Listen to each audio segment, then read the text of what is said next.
So guys, welcome to this big update video where I'm going to tell you about everything that has been going on since I did the Backfire challenge and tell you a bit more about why it took so long and such. But before anything else, I want to thank you all again for the 1000 subscribers. Now we reached 1000 subscribers while I was on Backfire challenge, and since then I didn't really have the time to make like a big thank you video for all of you guys. So here it is, better late than never. We're now almost at 1150 subscribers, around something like that. Like, it really blows my mind that there are so many people enjoying my content, and I enjoy making it. So I'm glad you guys are here. I hope you keep enjoying the content. Thank you all for the massive support.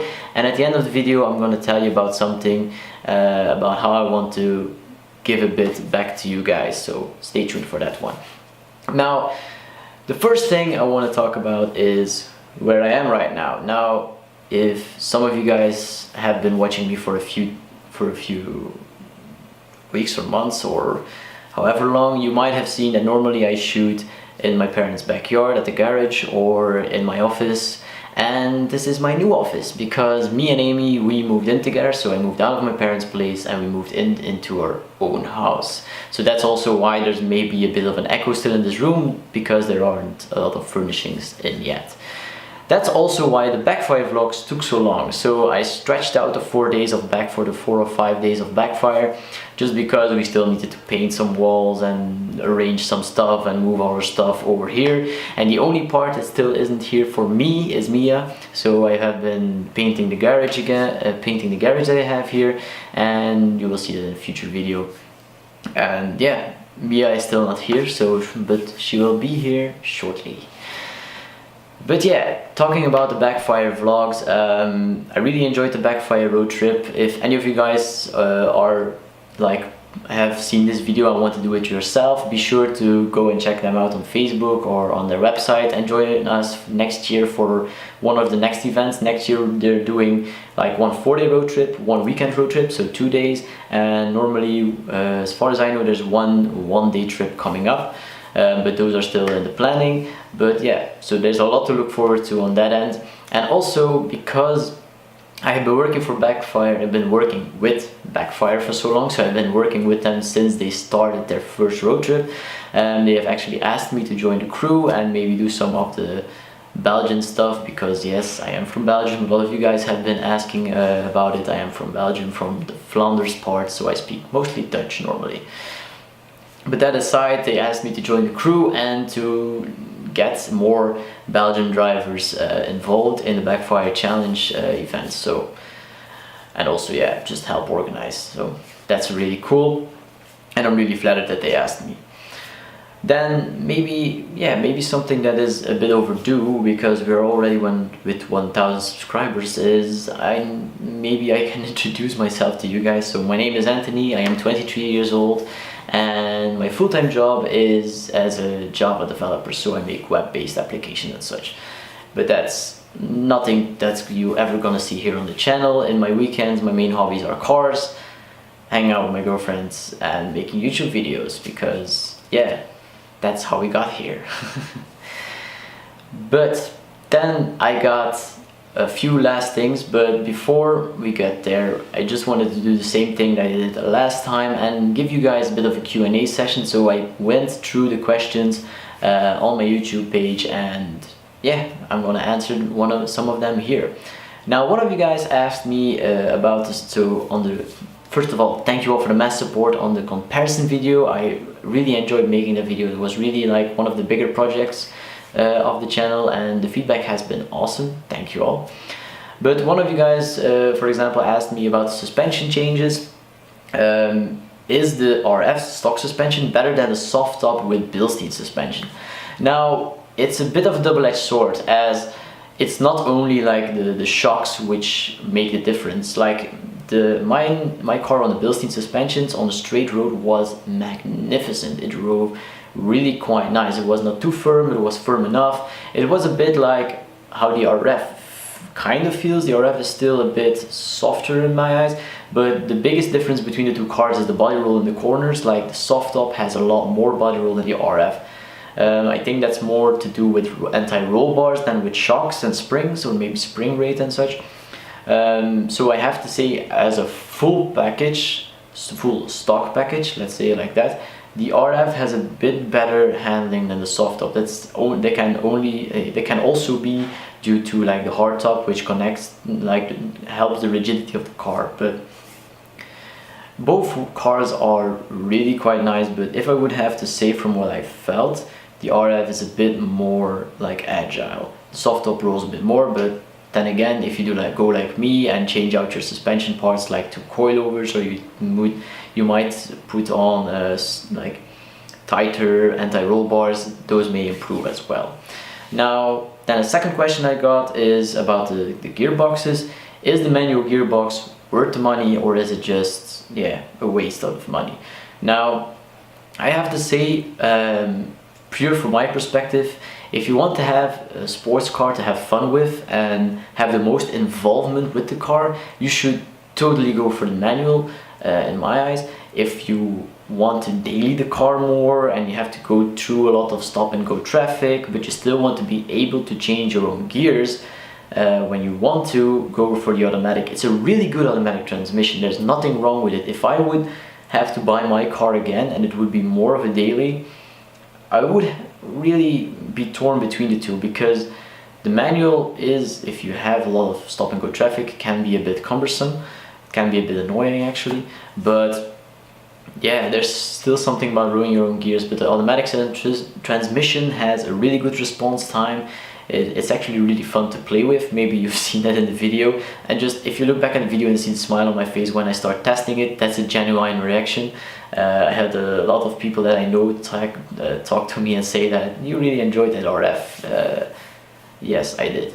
It's a really good car and it's a really good transmission. So either way you go, it will be a fun car. There's nothing bad to talk about. Also, some of you guys asked again about the logos that I have. So my black emblems, my Mazda emblems, my MX-5 emblems.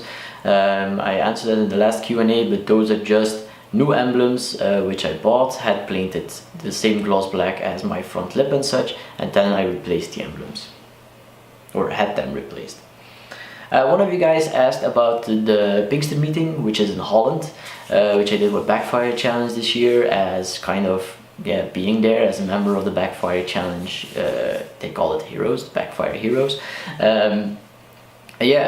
Somebody asked if I was going to be there this year, and normally, as I'm now part of the crew and going to help with doing some promotional stuff and such, I will be at Pinkster meeting almost, I think, 90% certain. So I will keep you guys updated in these videos if I will be going or not. I will also post it on Instagram if I end up going, but normally you should see me there this year again. So if you want to meet me or see Mia or see Amy, just come to the Pinkster meeting next year.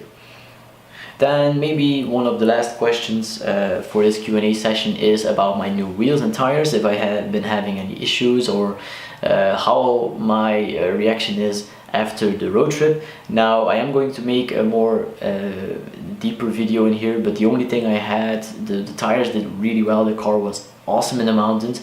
I had guys with 350Zs which said that I was faster out of the corners. I seemed to have more grip than some of them, so that was actually, didn't expect that one, so that's pretty cool. But yeah, the tires themselves did really good. The only thing, I did have a bit of rub, like in the fender liner, but that was only when I was at full lock or turning in while the car was fully loaded up on that front wheel from going downhill or something like that in the mountains. So it was something I did expect, but as I said, I will make a more detailed video on that if you want to see it. If you want to see it first, be sure to leave it in the comments and I'll show you where the rub happened and such. Then also, let's keep this for the last question. So the last question that I'm gonna handle here is about how I jack up my car, because I have seen in the Mazda manual there's not really anything like pointing out where you should jack up your car, but if you look, I would show you, but Mia is not here like I told you. But if you look underneath the ND, you have this pinch weld between the, like in the side of the car.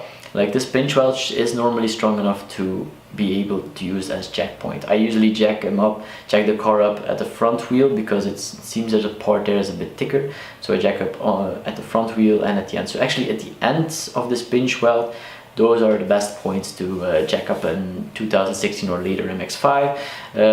The dealer told me not to jack up the car like any further on this. Like, if you look under, you will see these big rails laying there. Those can be a bit weaker because it's a tube. But yeah, that's where I'm gonna end this Q&A session, guys. And before I end the video, I want to thank you all again for the massive support on the channel. Now, if you guys have anything you want to see over the winter, because this will be the first winter that I will be making weekly YouTube videos, so I'm really hoping I will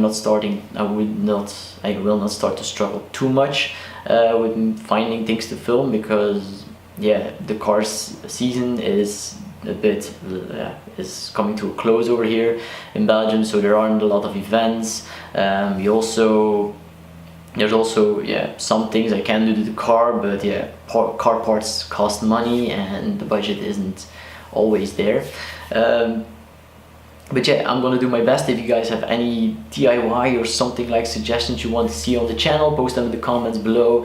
Any suggestions are welcome. We do have a few ideas laying around, but we'll see where we get. But before I end the video, I told you guys I wanted to give back for the massive support on all the videos and on the channel, and I want to do this through Instagram. Now, on Instagram, I'm gonna ask you guys to use the hashtag Miata in Action, because Miata in Action is my most popular series that I have running on this YouTube channel. And you can use this hashtag on one of your photos. Make sure it's car related. It doesn't need to be an MX-5. All cars are welcome. But yeah, then each week after each video, I have the ambition to look through your photos and select one to give a shout out to at the end of the video. Just to give a bit back to you guys, because it's really you guys that make this channel, that keep me motivated to keep this channel going. And yeah, that's my way of giving back, and we'll see how well this goes. I have no idea how it will be, so hope you guys enjoy that. Now, that's all I got time for this week, guys. There's nothing much more I need to tell. If you got any questions that you want to ask me or ask about my car, you can post them in the comments below. I'll maybe then answer them in the next video or answer them in the comments. So never be afraid to leave a comment on one of my videos, because I read all of them and I will answer your question. But that's all I got time for this week, guys. I hope you all enjoyed this big update video. I hope you all are looking forward to the new winter content that is coming, and I'll see you guys next week for another video. Have a good one.